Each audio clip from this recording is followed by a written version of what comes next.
नमस्कार. सीएससी द्वारे शेतकरी नोंदणी प्रक्रिया संबंधी सविस्तर माहिती आपण या व्हिडिओच्या माध्यमातून समजून घेऊया. सुरुवातीला लॉग इन विथ सीएससी यावर क्लिक करा. आपल्याला सीएससी कनेक्ट पोर्टलवर घेऊन जाईल. त्या पोर्टलवर सीएससी ऑपरेटरने आयडी आणि पासवर्ड प्रविष्ट करून लॉग इन करा. लॉग इन केल्यानंतर ऑपरेटरने शेतकऱ्याचा आधार क्रमांक प्रविष्ट करावा. शेतकऱ्याला त्याच्या आधार नोंदणीकृत मोबाईल नंबरवर ओटीपी प्राप्त होईल. तो इथे प्रविष्ट करून आधार पडताळणी पूर्ण होईल. मोबाईल ओटीपी यामध्ये शेतकऱ्याचा मोबाईल नंबर नमूद करावा. मोबाईल क्रमांकावर शेतकऱ्यांना ओटीपी प्राप्त होईल.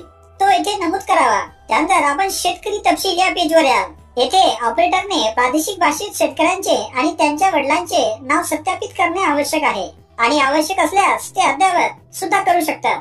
तसेच शेतकऱ्याचा फोटो येथे दिसेल. आधारनुसार येथे शेतकऱ्याचा पत्ता दाखविला जाईल. शेतकरी प्रकार ड्रॉपडाऊन मधून ऑपरेटरने ओनर हा पर्याय निवडावा. ऑपरेटरला दोन्ही चेक बॉक्सेस आपोआप निवडलेले दिसेल.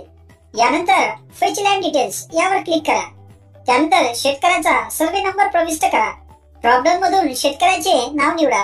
त्यानंतर चेक बॉक्स वर क्लिक करा आणि ऍड लँड बटन वर क्लिक करा. जमिनीचा डेटा आल्यानंतर जमीन त्या मालकाची आहे हे तपासून बघा.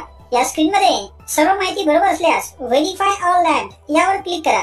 तसेच फार्मर कन्सेंट, ऑपरेटर डिक्लेरेशन आणि फार्मर डिक्लेरेशन या चेक बॉक्स वर क्लिक करा. यानंतर सेव्ह बटन वर क्लिक करा. आपण या पेज वर याल. येथे प्रोसीड टू ई साइन यावर क्लिक करा.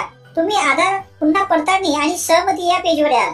आधार सहमती साठी सीडॅक पृष्ठावर आपल्याला पुनर्निर्देशित केले जाईल. तेथे ऑपरेटरने शेतकऱ्याचा आधार क्रमांक प्रविष्ट करावा.